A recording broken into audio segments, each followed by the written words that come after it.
pasada, el Shabbat pasado, estuvimos estudiando acerca de la limpieza del templo. Espero que lo recuerden. Yom Kippur, pero el enfoque era la limpieza del templo, del santuario. ¿Ok?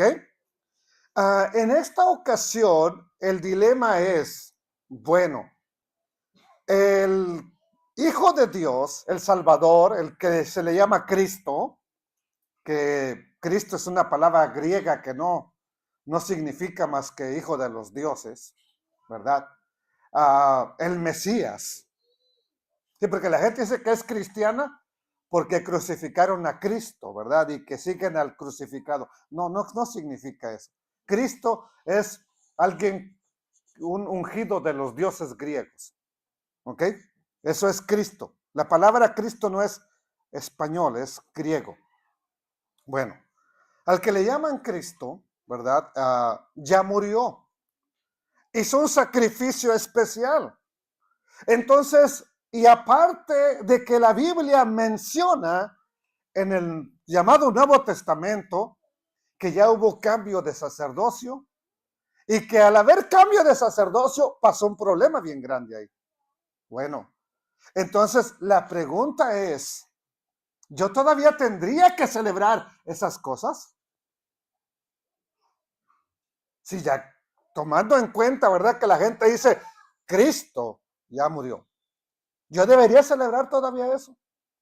Pues no les voy a decir que sí o que no. Estos dos estudios de hoy y mañana son para que la misma escritura nos diga si tenemos que hacerlo o no y cómo presentarnos, si es que hay que hacerlo. ¿Ok? Entonces, recuerde que son citas que el Padre Eterno nos otorgó para revelar eventos proféticos. Algo que tiene que ver con nuestro Salvador, que se cumple con su venida, ya sea la primera venida o la segunda venida. Ahora, el día de hoy nos corresponde estudiar Yom Kippurim. Es así como aparece en hebreo. Yom Kippurim. No es Kippur. Kippur es singular y aparece como plural, porque sería día de las expiaciones. ¿Ok? De las expiaciones. En las Biblias al español lo han traducido también como el día de las expiaciones, el día del perdón, también así lo encontramos, ¿verdad? Yom Kippur, el día del perdón. Y dice el apóstol Juan, hijitos míos, les escribo estas cosas para que no pequen. Pero si alguno hubiere pecado o cometido pecado, que dice, abogado tenemos para con el Padre. Bueno, se le conoce también a esta festividad como el Día del Perdón. Y también se le conoce como el Día de la Reconciliación o de las reconciliaciones. Una manera correcta entonces de llamarlo también al español sería el Día de las Coberturas. Y vamos a ver qué dice la Escritura. Empecemos con la Escritura. Dice en la Nueva Traducción Viviente, eso significa NTV, ¿verdad? O NTV. Significa Nueva Traducción Viviente. El Eterno le dijo a Moisés, el Dios eterno, el Elohim eterno, le dijo a Moisés, asegúrate de celebrar el día de, ¿qué dice aquí? Lo tradujeron como el Día del Perdón. Le dije que el español es una de las traducciones que tiene, ¿ok? Como el Día del Perdón.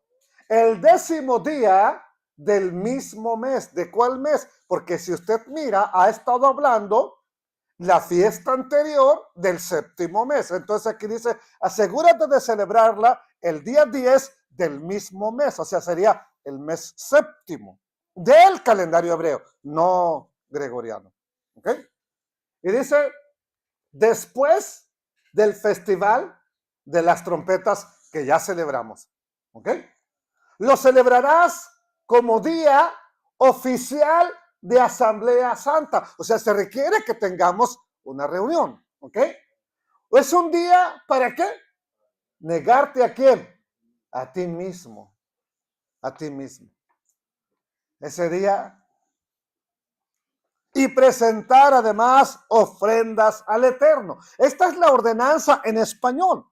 Y en nuestras Biblias al español encontramos, ¿verdad?, la definición que les dije. Este es el día del perdón, día del perdón.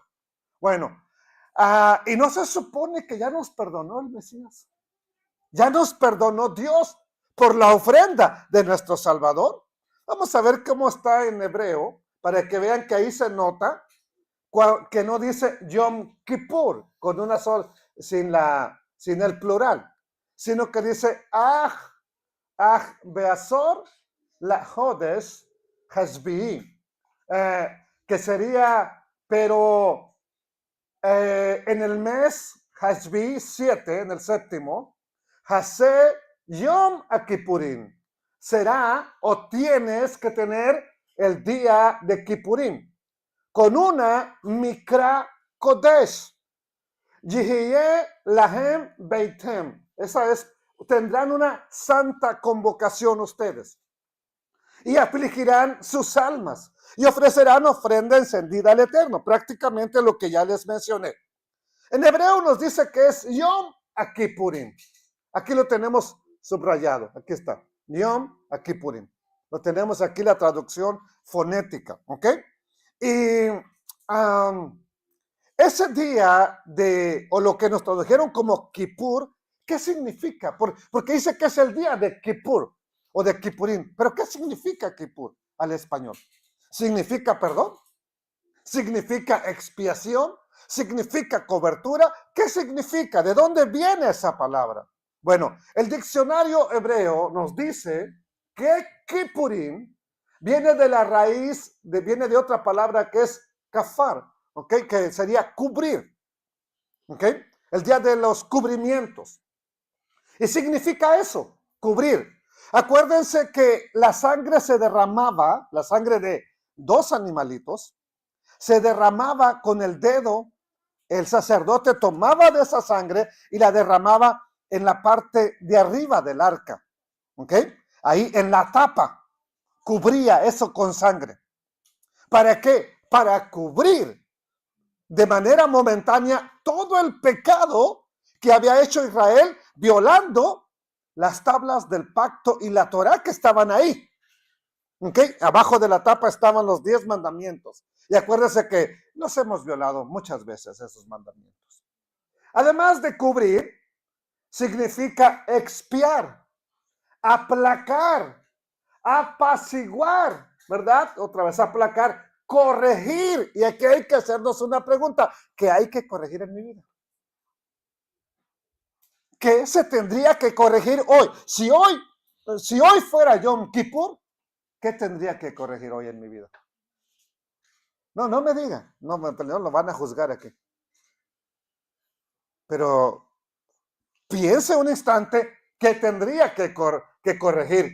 Expiación, perdonar, el día del perdón, purificar, reconciliar, el día de la satisfacción, cancelar, anular. Y nos pudieron haber dicho, es el día de la anulación. Así lo pudieron haber traducido. El día de la cancelación. Yom Kippur, día de aplacar. ¿Ok? Día de corregir. Pero prácticamente fue el día del perdón. ¿Ok? Es como nos lo tradujeron. Kafar. ¿Ok? Significa reconciliar. Entonces, hoy es un día para reconciliarnos con el Altísimo. Bueno, no hoy, el día de Yom Kippur. Para corregir, ¿qué cosa? Lo que está mal. Y aquí nos hacemos la primera pregunta. ¿Qué es lo que se necesitaba o se necesita cubrir, expiar, tapar o perdonar ahorita en nuestra vida? Sí, porque alguien va a decir, bueno, a mí ya me perdonó Cristo. Bueno, entonces significa que si esta noche Él viniera, en este instante Él viniera, usted va derecho al cielo, ¿verdad?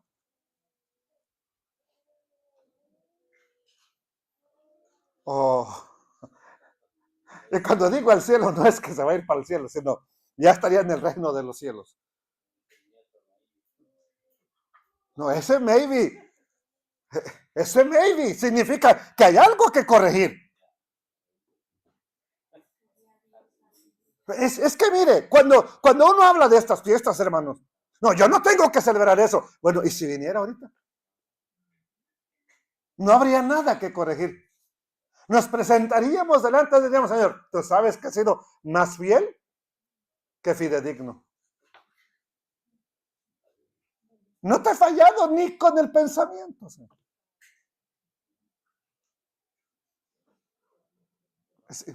Así podríamos decirle. O todavía hay algo que corregir, Janet. Sí, ¿verdad? Todavía hay algo que corregir. Bueno, Yom Kippurín es el día escogido por el Eterno. ¿Para qué? Precisamente para lo que se salió de control. Lo que falló. Bueno, no que falló él, lo que fallamos. Más claro, lo que fallé. Lo reconciliemos como pueblo. Ahora, puede ser que algunos de ustedes digan, de verdad, hermano, mire, créamelo, no he pecado ni con el pensamiento, ni dormido ni despierto. Ok, pero como pueblo, como congregación, ¿habremos fallado o no? ¿O usted cree que no? Ahora, a nivel iglesia general, ¿la iglesia le estará fallando a Dios o no? Mire, para empezar, ¿cuántos estuvieron reunidos en Yom Teruah? ¿Cuántas iglesias? ¿Cuánta gente? Le hemos fallado. Y habría que reconciliarnos. Porque ese es el día que el Eterno va a expiar, a reconciliar a la nación con Él por todos los pecados. Y ese perdón se llevaba a cabo mediante una ceremonia que anteriormente oficiaban los sacerdotes de la tribu de Leví, descendientes de Aarón también después. Pero hoy no tenemos un sacerdote de la tribu de Leví. Y ahí tenemos otro problema. ¿Quién la va a hacer? Bueno, es que somos sacerdotes. Bueno, ¿quién de ustedes está limpio para que la haga por mí? Sí, porque es que ahora somos reyes y sacerdotes, ¿verdad? Bueno, a ver, párese aquí al frente y vamos. Para que se quede aquí encerrado hasta el día de Yom Kippur, para que empiece la purificación y sin comer, para que no peque ni siquiera imaginando gallinas. Pues entonces, si es una celebración oficiada por sacerdotes, nosotros como creyentes en el Mesías, que tal vez nunca nos hemos conectado con los levitas, nunca los conocimos, nunca vimos lo que hacían, nunca supimos qué hacían, posiblemente entonces no sabremos qué hacer en Yom Kippurín. ¿Cómo celebrarlo? Además de eso, tantas preguntas que surgen, ¿verdad? ¿Por qué tengo que celebrar Yom Kippur o Yom Kippurín? ¿Por qué? Si tomamos en cuenta que Yom Kippurín es traducido como el día del perdón, ¿qué es lo que tengo que perdonar? Yo, no Dios, yo. A ver, no, espéreme, no, yo. Yo como persona, ¿qué tendría que perdonar? ¿Quién te ofendió en este año? ¿Quién te hizo daño? ¿Quién te traicionó? ¿Quién te robó? ¿Quién te hizo algo? No habría que perdonarlo. Y luego con el Eterno, ¿qué tendría que perdonarnos el Eterno?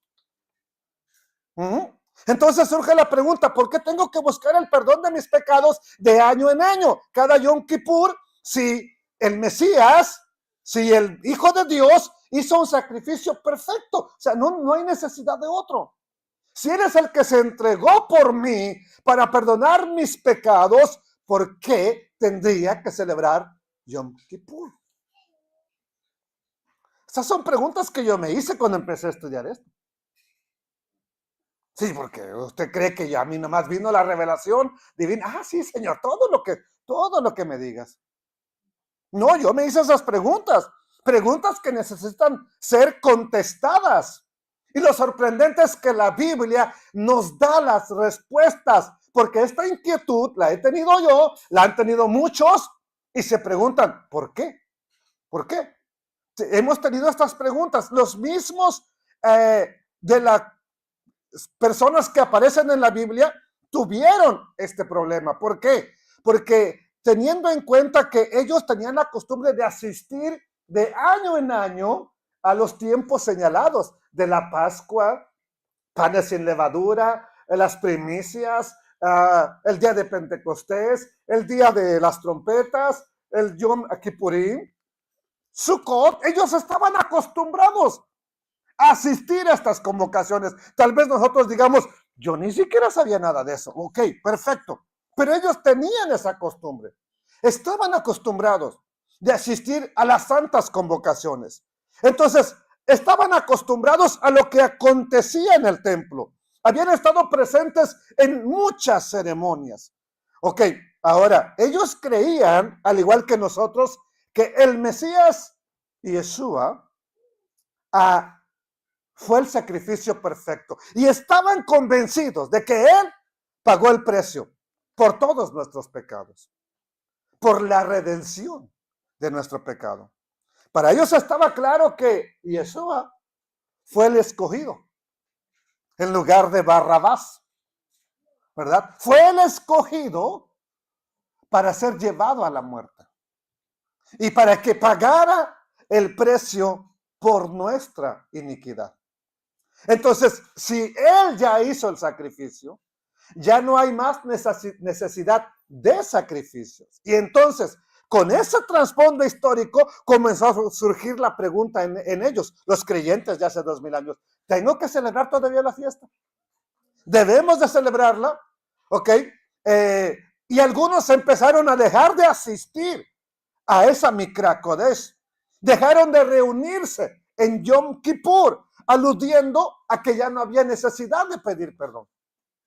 Ya no había necesidad de seguir celebrando esa festividad y de negarse a uno mismo. Otros decían que ya no, otros lo seguían haciendo y surgió este problema.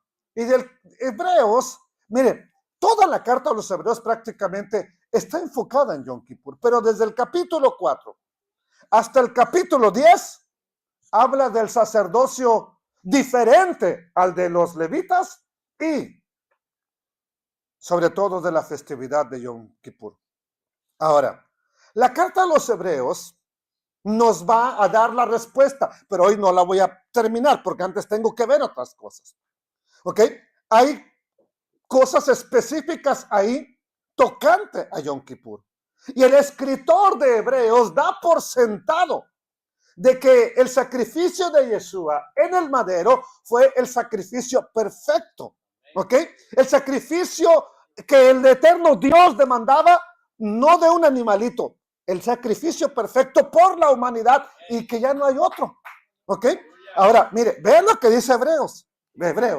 Vamos a leer algunos versículos. Pero el Mesías,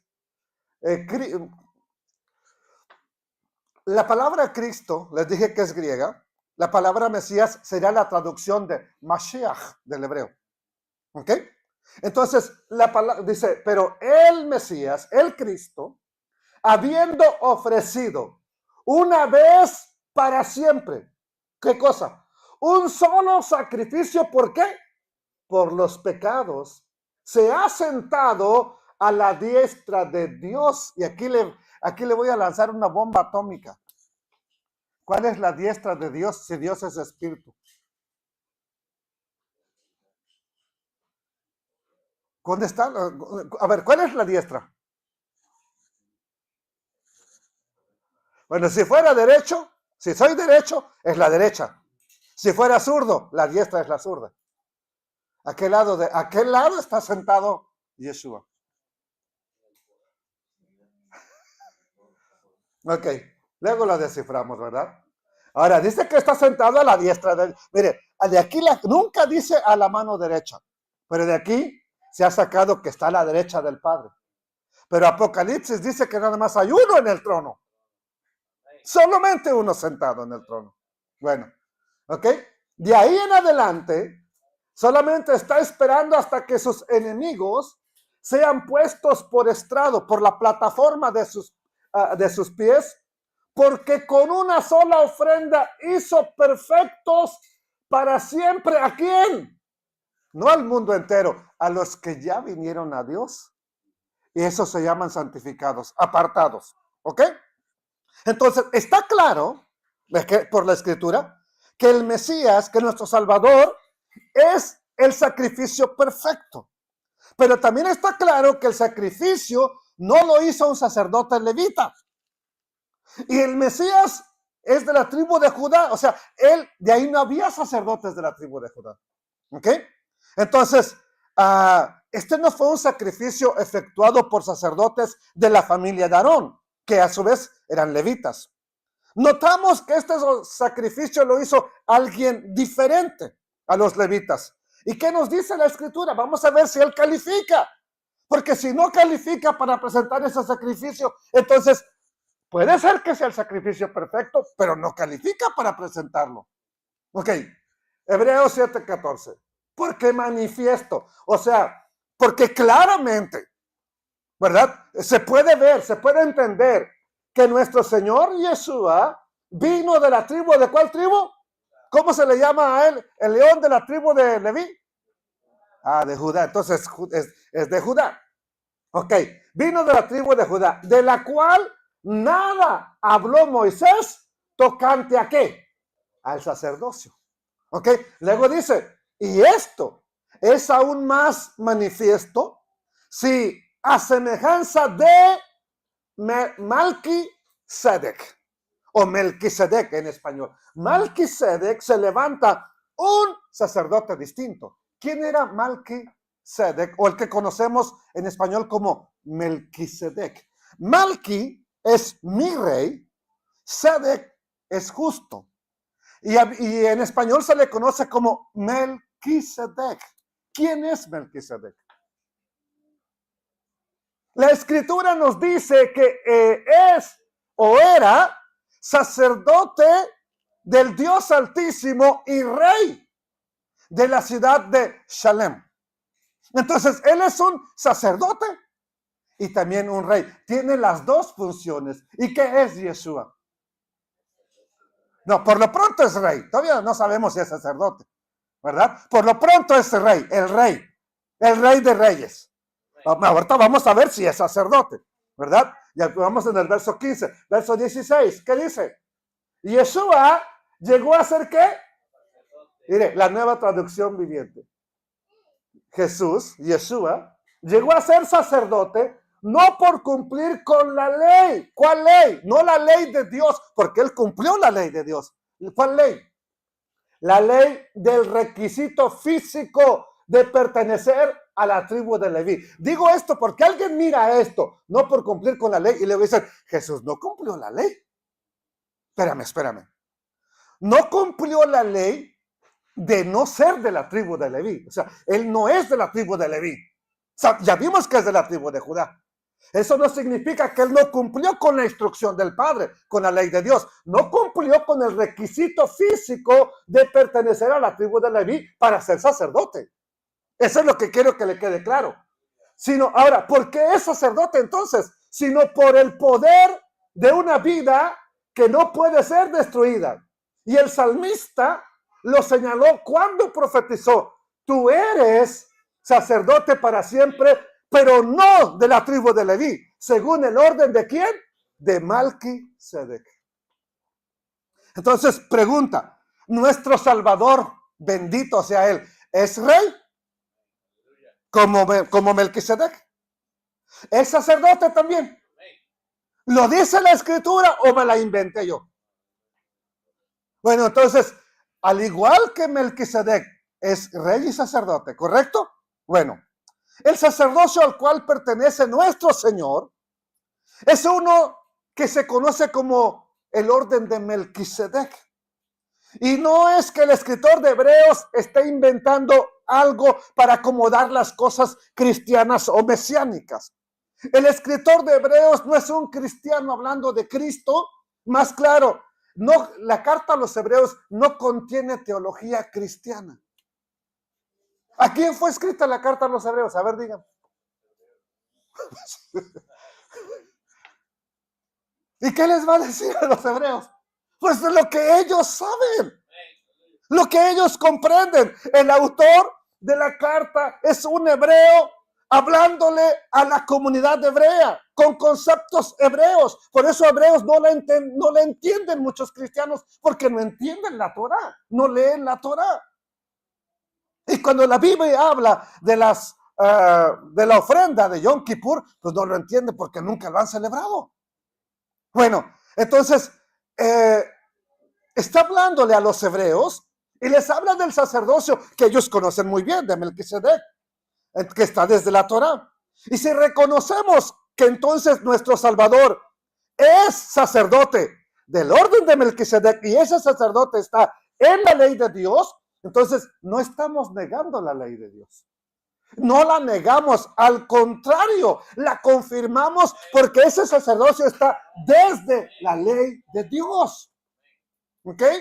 Entonces, esa ley de Dios, esa instrucción, es la que muestra el sacerdocio de la familia de Aarón. Pero ese Aarón vino después, mucho después que Melquisedec. Y es un sacerdocio de manera provisoria o, ¿cómo lo podríamos llamar? No permanente, sino no perdurable, sino temporal. Y eso lo vamos a ver, se los voy a probar, que el sacerdocio de Aarón no era permanente. ¿Ok? Entonces, el eterno Dios escogió a la familia de Aarón de manera provisoria, y ese sacerdocio fue por causa de que hicieron un becerro de oro y lo empezaron a adorar, y como fue la familia de Leví la que se dispuso a vengar o matar a los idólatras, pues fue por eso que el Eterno utilizó a la familia de Leví como sacerdotes y levitas, valga la redundancia, ¿sí? Pero no es porque eran los más consagrados. Es más, ¿quién hizo el becerro de oro? ¿Quién, hermana?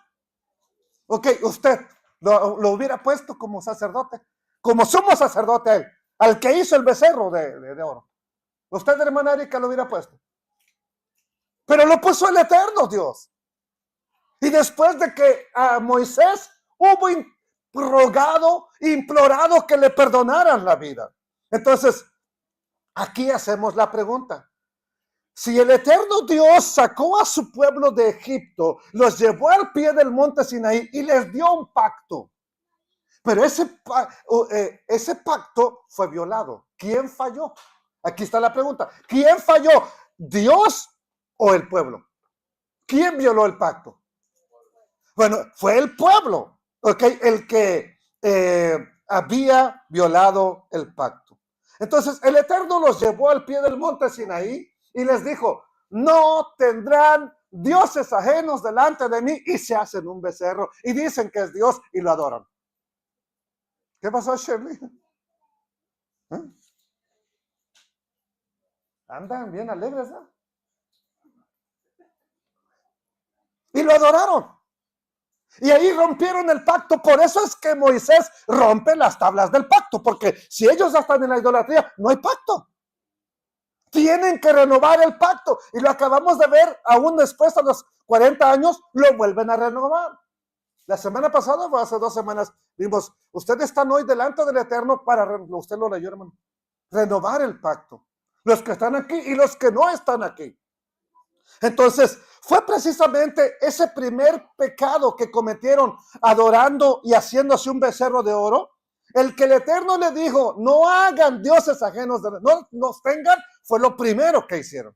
Es como a nosotros cuando nos dijeron, no vayas a hacer esto, no vayas a hacer esto, no vayas a hacer esto. Y parece que nos dicen, por eso a veces la gente me mira loco cuando le digo a mis hijas, se portan mal. Sí, porque les dice uno, pórtate bien. Y no, luego le digo a mi hijo, dale todo al carro, hijo, dale, córrele. ¿Y por qué le dice así? Pues para que lo pare el policía. Ya ve que cuando uno corre recio, el policía te para. ¿Sí? Pero dígale, vete despacito. No, parece que le parece Daddy Yankee, le mete gasolina. ¿Ah? Bueno, entonces, hacen ese becerro, se rompe el pacto, no hay pacto. ¿Quién falló? Fue el pueblo, no el Eterno. La ley no tiene problema, la ley es santa. la ley es justa, la ley es espiritual, la ley es verdad. Pero ahora, es aquí cuando Moisés tiene que interceder delante del Eterno, ¿verdad? Y miren, el Eterno le dijo a Moisés, vete porque ese pueblo ya está pecando. Moisés estaba bien tranquilo en la montaña.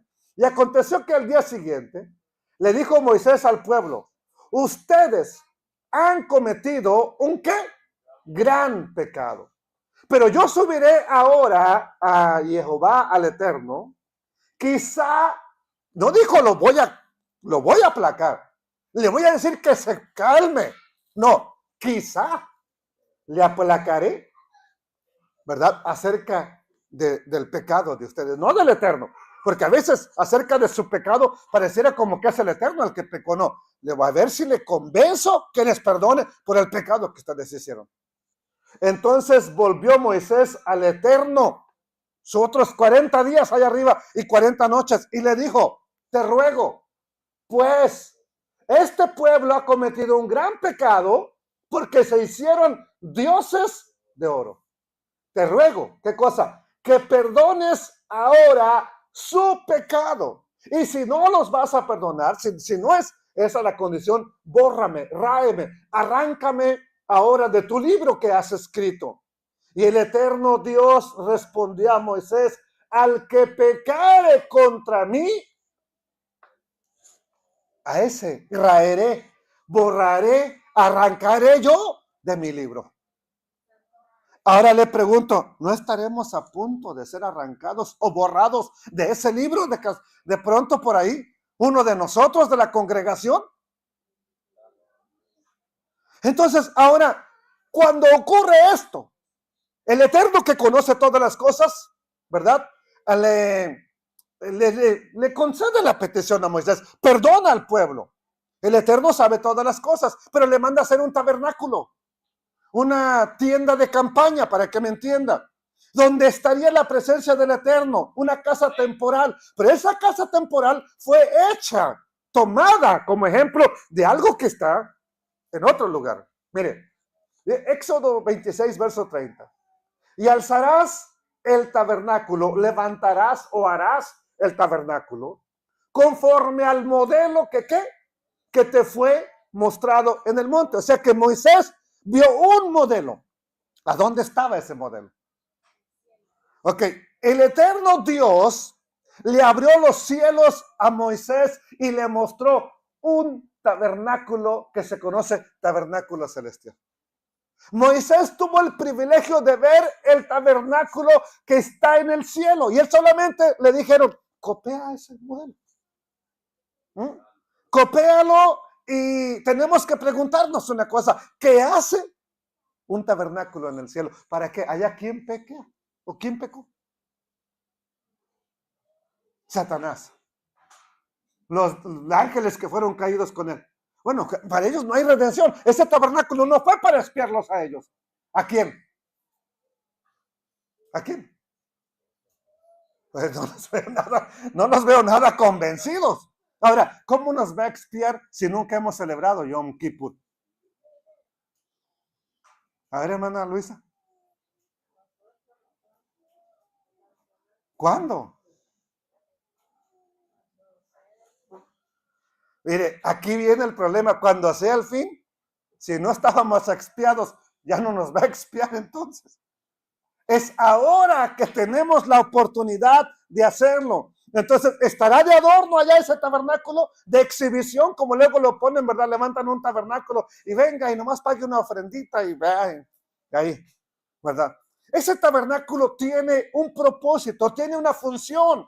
Y Moisés solamente copió ese modelo, se lo presentó al pueblo y el servicio que se llevaría a cabo en ese tabernáculo serviría como el método que el Dios eterno utilizó o la manera que el Eterno escogió para reconciliarse con ¿quién? Con su pueblo.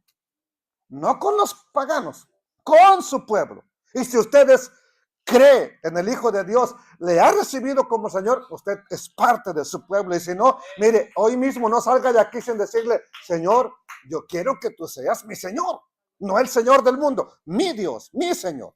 ¿Ok? Cuando el pueblo fallaba y quería acercarse a Dios, tenían que hacerlo a través de ese método que les dio el Eterno. No es que ahora, como dice el predicador, pues a ver, deme las escrituras de su terreno, deme el título de su troca y le reconcilio con Dios.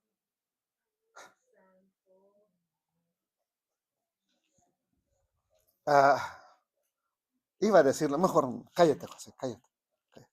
No digas nada ahorita.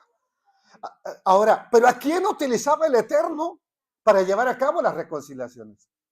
¿A los sacerdotes?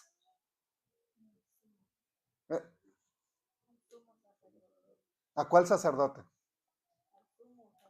¿De la tribu de Leví? Que él escogió después de que hicieron el becerro de oro. Aquí quiero aclarar que el sacerdocio levítico no era parte de lo que el Eterno tenía para la eternidad. El plan del Eterno era que entre todo el pueblo hubiera sacerdotes. La primera ofrenda que hacen antes del pecado, la hacen primogénitos. La hacen jóvenes del pueblo de Israel en el monte Sinaí. Después tuvo que cambiar. Bueno, ahora ya que conocemos eso, vamos a ver, mire, veamos qué dice la Escritura. Sigo con la Nueva Traducción Viviente para no explicar mucho. Ahora bien, Moisés está con el Eterno, ¿verdad? En la montaña, y le dice, si me obedecen y cumplen mi pacto, ustedes, el pueblo, ¿serán qué cosa? Mi tesoro especial entre todas las naciones de la tierra, porque toda la tierra me pertenece. Verso 6, ¿qué les dijo? Ustedes serán mi ¿qué? Mi reino de sacerdotes, mi nación santa. Este es el mensaje que le debes de transmitir a los levitas. ¿Quién quería el Eterno que fueran sacerdotes? Todo su pueblo. Bueno, no todos, pero de entre su pueblo, de cada tribu, de cada familia, que hubiera sacerdotes. Ese era el plan original del Altísimo. Entonces, cuando la Escritura dice reino de sacerdotes, hace alusión, ¿verdad?, a lo que conocemos en el Nuevo Testamento como real sacerdocio. En Primera de Pedro. Real sacerdocio, nación santa, fue lo que el Eterno Dios dijo en Éxodo 19. ¿Qué es lo que él quería? Y cuando está diciendo eso, cuando alguien lee Primera de Pedro, capítulo 2, versículo 9, que somos reyes, que somos sacerdotes, ¿qué significa eso? Pues que el Eterno está volviendo ahora, después de la muerte del Mesías, al plan original, de tomar de entre todas las familias sacerdotes, para que le sirvan a él. ¿Ok? Ahora, pero tiene que haber un sumo sacerdote. ¿Quién es el sumo sacerdote de este nuevo sacerdocio? ¿Quién es? Pues sí, no puede ser. Por eso no somos levitas, porque no somos de la tribu de Leví. No somos sacerdotes de la tribu de Leví. Así que no le diga a los músicos, los levitas, porque no son levitas. Nomás le evitan a la oración, le evitan al ayuno, le evitan a limpiar, ¿verdad? Pero a eso sí le evitan todo.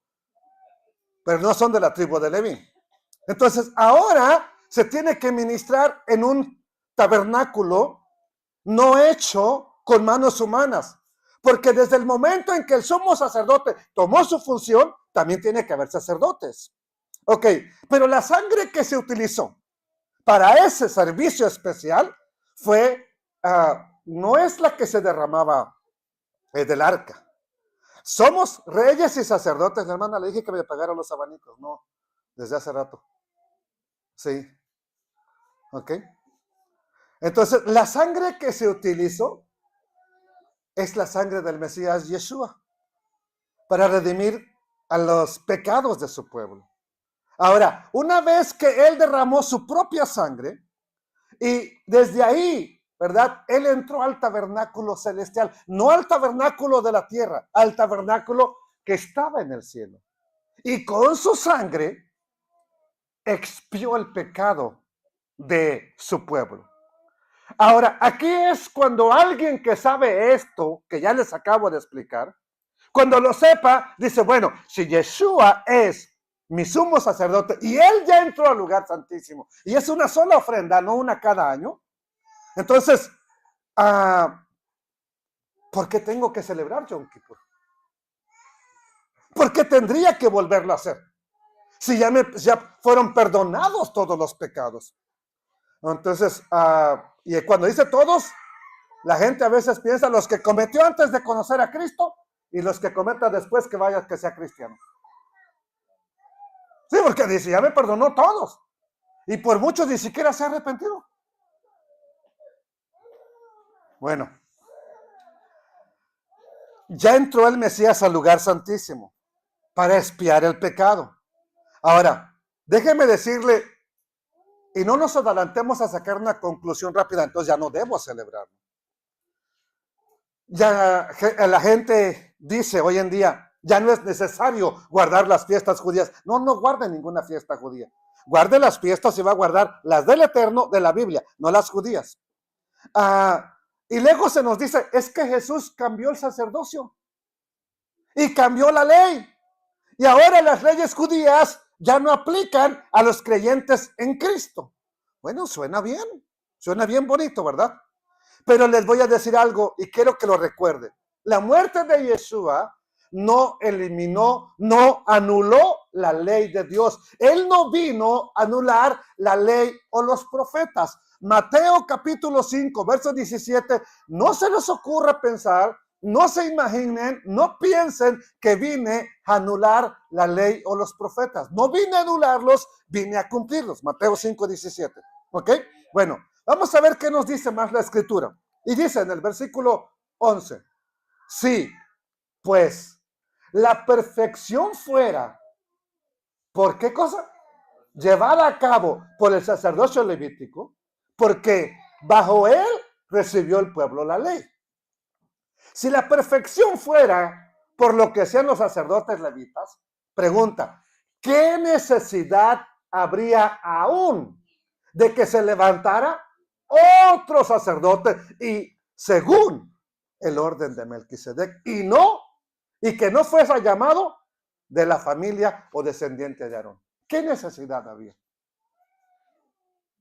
Eso significa entonces que el sacrificio no fue perfecto, ¿verdad que sí? Bueno, ¿por qué? Mire, verso 12, aquí está el problema. Porque cambiado, ¿qué cosa? El sacerdocio, necesario es que haya también, ¿qué? Cambio de ley. Y aquel de quien se dice esto es de otra tribu, de la cual nadie sirvió al altar.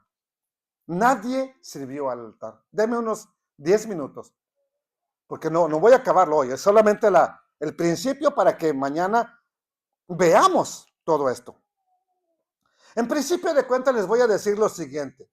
Creo, lo afirmo, que la muerte del Mesías, su venida, no eliminó la ley de Dios, como ya lo mencioné hace un momento. Y si la muerte de Yeshua no removió, no anuló la ley, ¿qué fue entonces lo que cambió? Porque dice que hubo cambio de sacerdocio, ¿verdad? ¿Qué fue lo que cambió? Bueno, primero, sabemos que hubo cambio de sacerdocio. De uno levítico o de los saduceos, cuando la Biblia en el Nuevo Testamento dice los saduceos, se refiere a los sacerdotes en ese tiempo. Los sacerdotes, dice que hubo cambio de sacerdocio. ¿De quién? De los saduceos a uno del orden de Melquisedec. Eso sí estamos de acuerdo, ¿ok?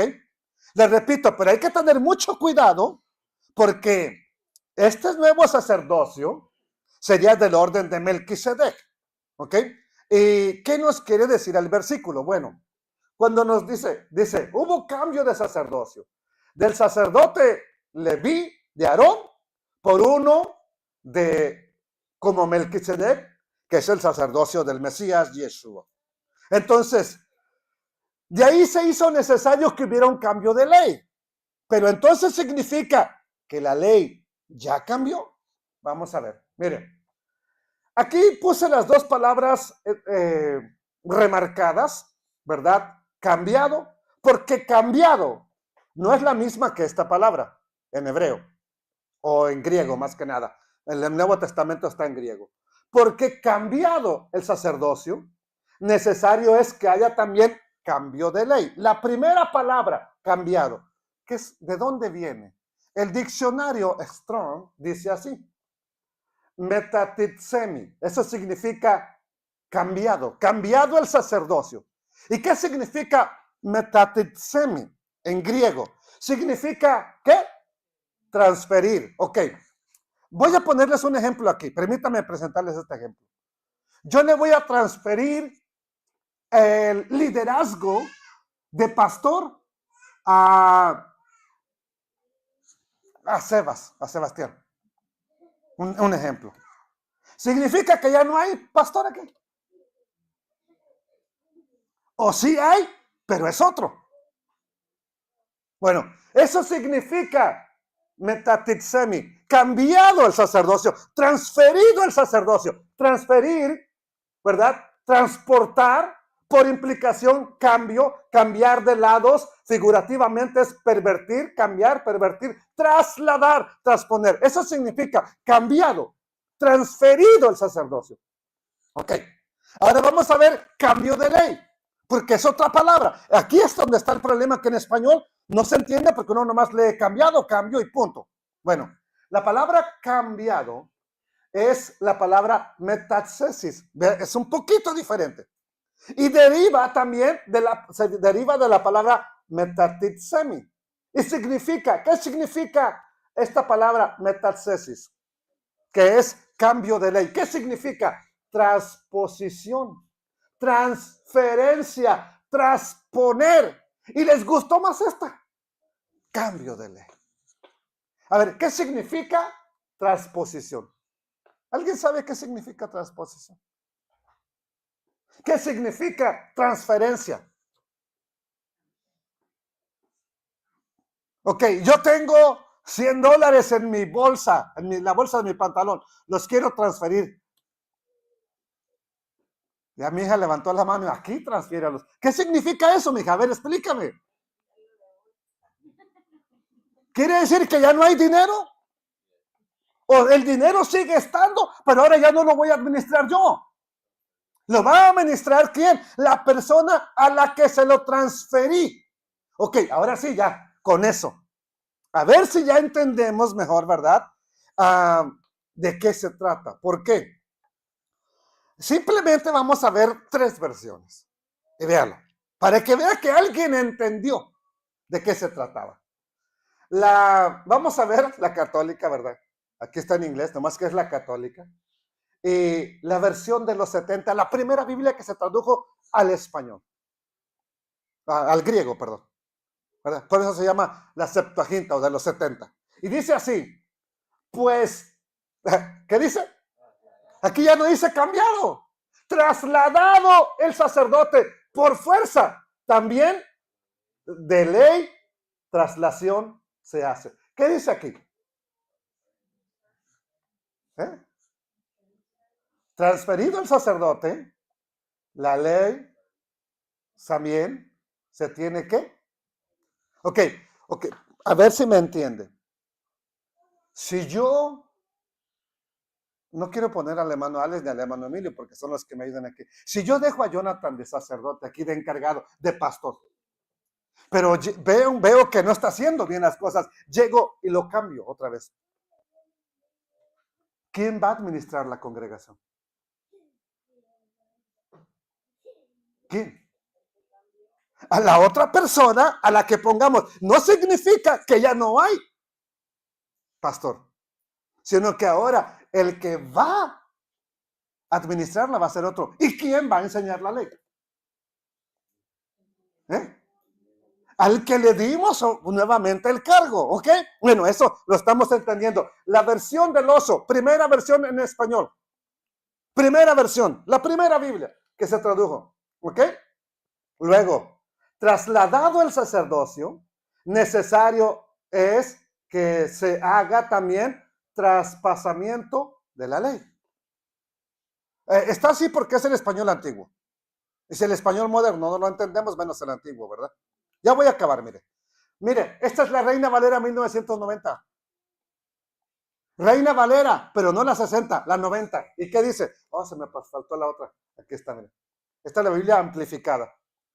Pues al cambiar el sacerdocio, es necesario cambiar. Pero como la gente no entiende, amados hermanos, ¿verdad? Que hubo un cambio de sacerdocio.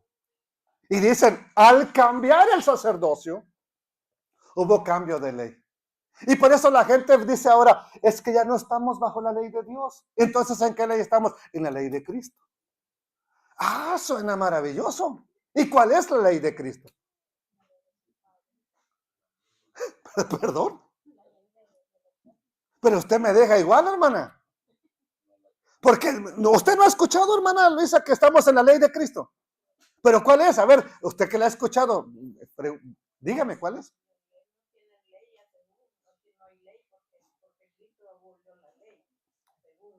Entonces a mi hijo que le digo, no corra, hijo.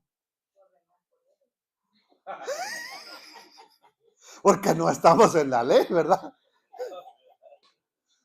Mire, me acaban de dar una infracción. A mí. Pregúnteme por qué. Pregúnteme. No, pero dije que me pregunte, no que adivine por qué. Mire, por encender fuego. Y el problema es que el fuego no lo encendí yo. Lo encendió mi hijo. Luego me quieren dar infracción por un jarrón de pepinos que yo ni pepinos trago. Y por estacionarse a un lado de una carretera y yo no llevaba ese carro. ¿Y qué le voy a decir al policía? Oiga, no la riegue, no estamos bajo la ley. Ya estamos en la gracia. Después fue, ¿verdad? Y me dice, sorry por el ticket, dice, pero ahora quiero preguntarles algo. Sorry, a ver si le digo al juez sorry y me la perdona, ¿verdad? Hermanos, yo no hice el fuego. A mí me dio el ticket, pero no que le dijera, mire, pero es que nomás a mí llegó y me pidió la licencia, al único que estaba ahí. Y yo ando buscando mi licencia de pescar. No, la de pescar no la quiere, se quiere tu licencia de manejar. Y yo dije, ¿para qué quiere usted mi licencia? Pero bueno, estamos en la ley de Cristo. ¿Cuál es la ley de Cristo? Pregúntale a cualquier persona que le diga que estamos en la ley de Cristo, ¿cuál es? No sabe. No sabe. Es necesario que hubiera cambio de sacerdocio, sí. ¿Por qué? Porque el primer sacerdote no cumplió lo que se tenía que llevar a cabo. Pero eso no significa que Dios anuló la ley. Y mire, esto no la hice yo, me la encontré, está en internet. Mire, ya esto está en internet. Y dice así, cuando busqué, le puse cambio de sacerdocio, cambio de ley. Así le puse en Google, dicen allá, ¿verdad? En México. Mire, la ley de Moisés cambió con el sacerdocio. Y aquí ponen el versículo que estamos estudiando. El sacerdocio levítico cambiado por el sacerdocio de Cristo. Perfecto. Ahí estamos bien. ¿Ok? La ley del antiguo pacto cambiada por la ley de Cristo o la del nuevo pacto. Wow. Ahora sáquele esto de la cabeza a miles de millones de creyentes cristianos que Google es su pastor. Sáqueselo de la cabeza. Entonces, es la misma ley, pero ahora ya no la puede administrar Aarón. ¿Quién la va a administrar? ¿Los sacerdotes del orden de? Sí, seguramente eso la están administrando. Todos los pastores están predicando de la ley de Dios, ¿verdad que sí? Pues no. ¿Y sabe por qué? Porque les engañaron en el instituto. Les dieron gato por liebre. Les picaron los ojos con todo y lentes. Yo espero, ahora sí lo voy a decir. Hay gente loca que vendió casas, que vendió carros, que vendió lo que tenían, porque el día de Yom Teruah venía Cristo y se iban todos. Yo espero que usted no esté tan loco y que esté estudiando la palabra para que no se deje engañar por nada de lo que alguien de aquí le diga, contrario a la palabra. Yo dije, me lo hubieran regalado a mí el carrito. Pero dije después, no, me van a cobrar mucho la aseguranza, mejor ya no quiero carro. La misma ley sigue estando vigente. No hay ley diferente. Es la ley de Dios. Pero ahora ya no la puede administrar los sacerdotes levitas. Deberían de administrarla los que se dicen que son sacerdotes hoy en día, los pastores. Pero tristemente, por no comprender la Sagrada Escritura, no lo están haciendo. Y temprano probamos bíblicamente que el Mesías le quitó el sacerdocio a los levitas y se la dio a los que sí van a administrar la ley. Padre eterno, perdónanos. Perdónanos, Señor, porque muchas veces no hemos comprendido que sí, hubo un cambio de sacerdocio. Y quien ahora administra las cosas celestiales es nuestro bendito Salvador y sumo sacerdote Yeshua el Mesías. Pero tiene que haber sacerdotes. Él es el sumo sacerdote, el grande, el jefe. Pero tiene que haber sacerdotes que sigan administrando la justicia, que sigan administrando el reino, que sigan administrando la palabra, que sigan administrando. Y tristemente, Padre, cada día hay menos. Ábrenos los ojos, ábrenos el entendimiento para comprender tu palabra y no dejarnos llevar por lo que la mayoría diga, sino que comprendamos tu escritura y la empecemos a aplicar, porque ahora todavía falta que la misma carta que ya nos habló de un cambio de sacerdocio, nos muestre que debemos seguir celebrando la festividad de Yom Kippurim. Gracias, Padre, y bendice a este pueblo y danos entendimiento y sabiduría en el nombre del Mesías Yeshua. Amén. Amén. Gracias, eterno Dios.